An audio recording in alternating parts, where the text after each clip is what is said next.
Je reçois sur ce plateau Paul-Éric Kingé. Bonsoir. Bonsoir. Vous êtes le président national du mouvement patriotique pour un Cameroun nouveau.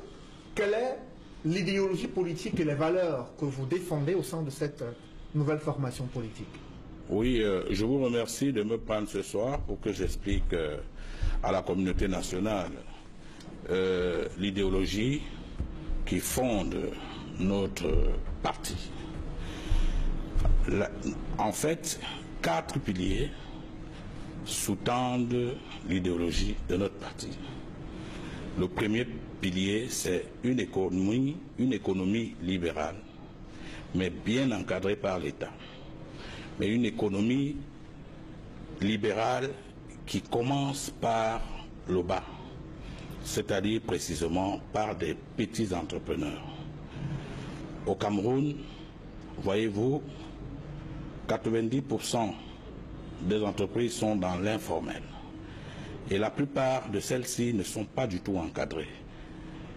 Dans la plupart du temps, certaines fonctionnent dans l'illégalité, mais réussissent quand même à se battre au quotidien. Toute cette jeunesse, tous ces Camerounais qui travaillent dans l'ombre, qui travaillent dans l'informel, il s'agira pour nous de les ramener dans un cadre bien défini pour les suivre jusqu'à la réalisation de chacun de leurs projets. Et quels sont les autres 3 piliers qui sous-tendent le deuxième pilier va être le respect et la protection des droits de l'homme. Le respect et la protection des droits de l'homme. Nous devons pouvoir entrer dans un état où, finalement, les abus sont combattus jusqu'à leur dernière énergie. Voyez-vous, dans notre pays, on peut vous arrêter quand on veut. On peut vous accuser quand on veut. On peut même donner des directives à une procédure qui vous concerne quand on veut. Il s'agira pour nous de bien définir les règles en la matière, mais surtout d'encadrer avec les lois le respect strict des droits de l'homme tels que prescrits par les organisations et les chartes internationales. Et en quelques mots, les autres piliers qui sous-tendent l'idéologie politique? Bien évidemment, le renforcement de la démocratie. Parce que ça également, nous sommes en déficit de démocratie au Cameroun. Vous savez, je vous prends un exemple banal. Hein. Si un parti politique décidait là maintenant de faire un meeting demain, la première barrière qu'il trouverait serait le sous-préfet. Mais vous avez tenu le vôtre dimanche? Non, écoutez. Comment vous pouvez parler de déficit démocratique alors que vous avez pu tenir votre meeting politique et votre assemblée générale? Vous savez que l'une des entraves à l'expression de la liberté au Cameroun, c'est cette incursion à chaque fois de l'administration pour empêcher que les partis politiques s'expriment dans notre pays. Moi, je l'ai fait, mais les autres n'ont pas eu la même chance que moi. Et c'est l'une des raisons pour lesquelles on a l'impression que l'opposition ne s'affirme pas véritablement. Parce qu'elle n'a pas les mêmes chances que le parti au pouvoir. Je dis que dans les 3/4 du temps, l'opposition au Cameroun n'a pas les moyens de s'exprimer. Et disons que ces derniers moments, nous avons l'impression qu'il y a une légère amélioration, mais je pense que fondamentalement, il faut qu'on ramène notre République à un État véritablement démocratique. Justement, quand on écoute les 2 premiers piliers que vous présentez de votre idéologie politique, oui, on a du mal à faire une démarcation entre ce Cameroun nouveau que vous prônez et le régime du renouveau que vous avez défendu durant de nombreuses années. Quelle est la différence concrètement? Non, la différence, le 4e pilier, permettez-moi déjà de le dire, c'est qu'il faut ramener la République du Cameroun dans l'éthique que nous avons longtemps perdue, dans la morale que nous avons longtemps perdue. Vous savez bien qu'aujourd'hui, le Cameroun est pratiquement tous les fondamentaux dans notre pays ont été sapés. Les enfants ne respectent plus les aînés, les enfants ne respectent pas les couleurs nationales, même les aînés. À notre temps, lorsque nous allions à l'école, quand on montait seulement le drapeau, si vous aviez une position vous respectiez cette position jusqu'à ce que l'hymne soit exécuté. Aujourd'hui, tout est complètement sapé. Il faut ramener dans nos écoles, dès le primaire, le respect non seulement des institutions, mais une morale véritablement axée sur la création de nouvelles valeurs. Alors vous parlez de la moralisation de la vie publique, vous parlez de rigueur, vous parlez d'économie plus ou moins libérale. On perçoit là quelques éléments fondateurs du régime du renouveau de 1983, celui du chef de l'État Paul Biya que vous avez défendu durant de nombreuses années. Est-ce que vous vous êtes inspiré de votre prescription idéologique de l'ancienne maison politique où vous étiez? Il faut dire que les intentions au départ de M. Biya n'étaient pas aussi mauvaises que ça. Il y a peu de Camerounais qui peuvent critiquer ce qui se passe, ce qui a été consigné dans le livre pour le libéralisme communautaire. Ils sont trop peu. Mais seulement, le président Paul Biya, les 3 premières années déjà de son pouvoir, s'est démarqué lui-même de sa ligne politique. Ce n'est pas sa ligne politique qui, au départ, était apprécié de tout le monde, qu'on a retrouvé tout au long de son cheminement. Alors, ceci dit, son idéologie au départ était bonne. D'ailleurs, elle a réussi à fédérer les Camerounais. Mais nous avons trop vite perçu qu'en réalité, c'était simplement de la poudre aux yeux. Parce que très vite, il s'est détaché de cette idéologie et nous sommes entrés dans un tourbillon qui a duré pratiquement 32 ans. Mais Paul Ekenge, vous l'avez défendu cette idéologie, vous avez été maire RDPC durant de nombreuses années avant votre incarcération qui a duré 8 ans. Est-ce que si vous n'avez pas été incarcéré, si vous n'avez pas vécu ce tourbillon judiciaire qui vous a tant affecté, est-ce que vous seriez aujourd'hui en train d'être à la tête d'une autre formation politique que celle du RDPC que vous avez servi? Non, je voudrais qu'il soit suffisamment clair pour les Camerounais qu'on peut militer dans un parti et ne pas être d'accord avec certaines pratiques dans ce parti. Je voudrais vous dire que je n'ai jamais eu de mandat national, mais j'ai eu un mandat local.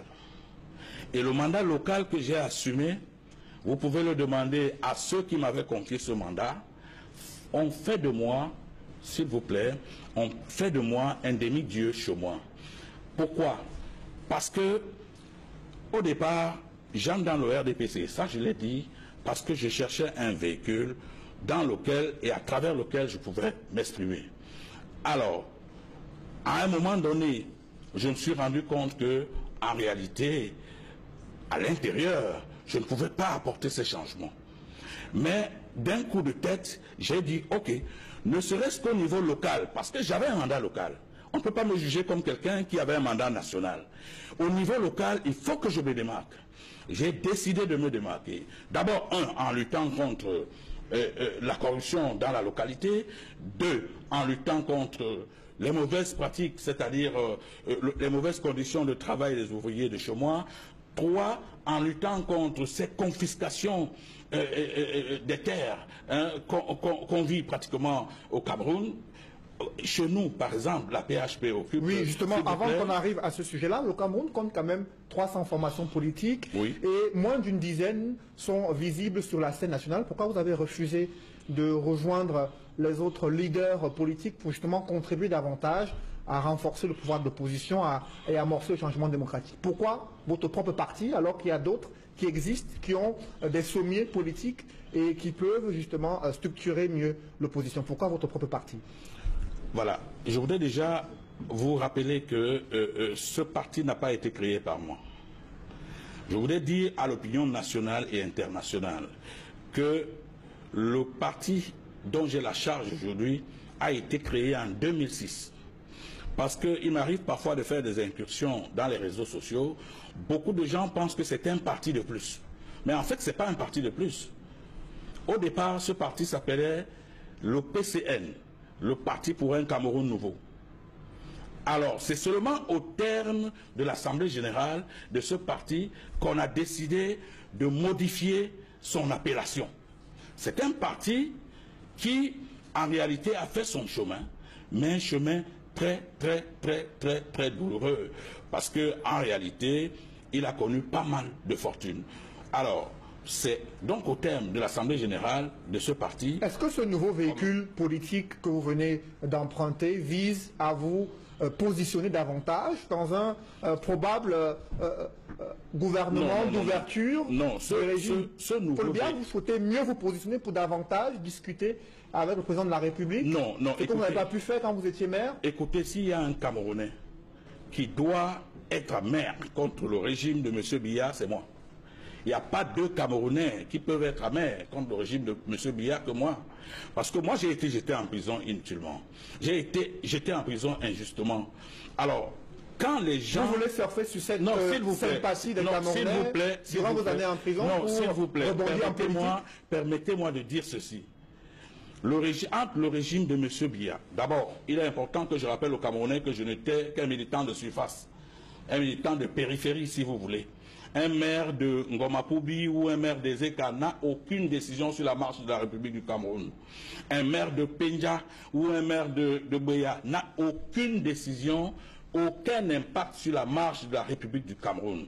Le cœur du pays est connu, et vous le savez. Et c'est au cœur du pays qu'un ensemble de choses se décident. Alors, par vengeance politique que vous devenez candidat à l'élection présidentielle? Non, ce n'est pas par vengeance politique. Écoutez, les combats que j'ai menés, lorsqu'on m'a confié des mandats, étaient des combats quand même de rêve que je tenais absolument à réaliser. J'ai tenu à me démarquer du RDPC. Depuis ce moment-là, je voudrais vous dire que rien ne m'obligeait à lutter pour les populations, les pauvres populations de ma localité. Rien. Je pouvais rester maire, me contenter du carburant dont je bénéficiais mensuellement. Je pouvais rester maire et vivre dans l'opulence. Mais j'ai dit non, je troque mon poste de maire contre un combat, celui d'un peu plus de justice, celui d'un peu plus de justice sociale. Et ça, j'en ai payé les frais. Et je ne le regrette pas. Si je dois davantage payer les frais, je le ferai pour le peuple camerounais. Mais je voudrais rassurer les Camerounais qu'aucune possibilité de rapprochement entre le RDPC et moi ne peut se faire. Aucune possibilité de compromission avec le RDPC ne peut se faire.